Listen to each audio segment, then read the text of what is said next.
यूँ तो दुनिया भर में बहुत से दुखद हादसे होते रहते हैं, पर कुछ हादसे ऐसे होते हैं जिसकी बुरी यादों को भुलाने में कई पीढ़ियां गुजर जाती हैं, मगर वो बुरी यादें पीछा नहीं छोड़ती हैं। और आज के इस वीडियो में हम आपको एक ऐसे ही बेहद दुखद और भयानक हादसे के बारे में बताने वाले हैं, जिसे भोपाल गैस त्रासदी के नाम से जाना जाता है और इसे दुनिया की सबसे बड़ी गैस त्रासदी भी माना जाता है।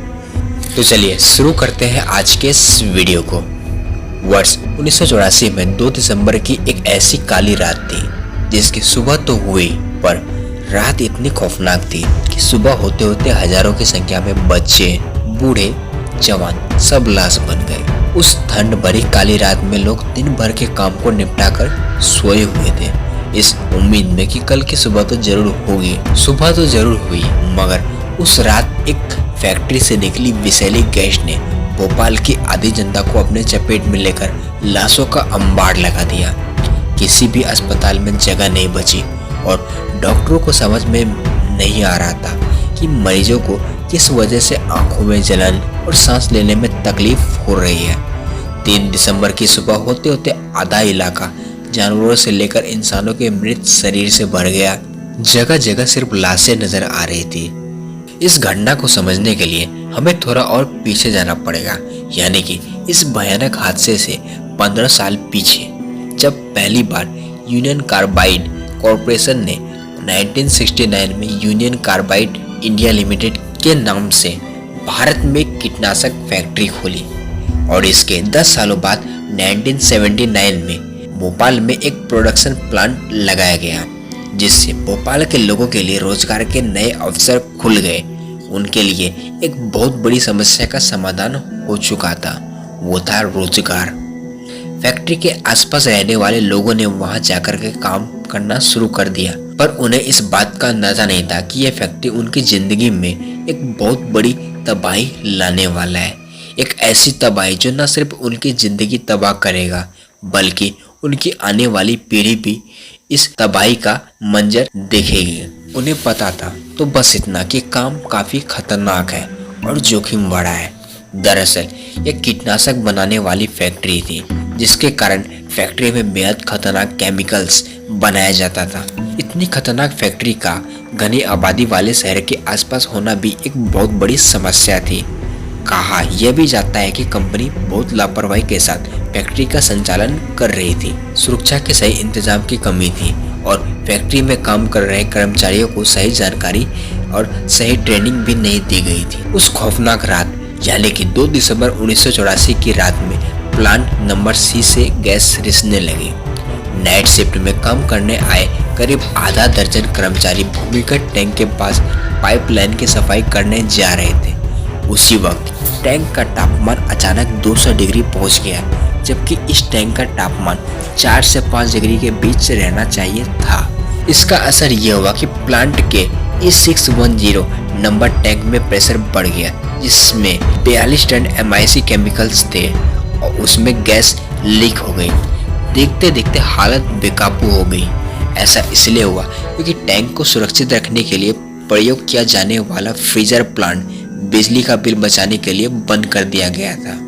तापमान बढ़ने पर टैंक में बनने वाली जहरीली गैस उससे जुड़ी पाइपलाइन में पहुंचने लगी। पाइपलाइन का वाल्व सही से बंद नहीं था, लिहाजा उससे जहरीली गैस का रिसाव शुरू हो गया। प्लांट ठंडा करने के लिए मिथाइल आइसोसाइनाइड को पानी के साथ मिलाया जाता था।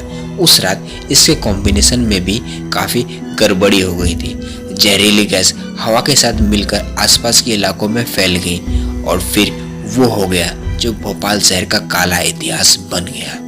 45 से 60 मिनट के अंदर 40 मीट्रिक टन MIS का रिसाव हो गया। टैंक से भारी मात्रा में जहरीली गैस बादल की तरह पूरे इलाके में फैल गई।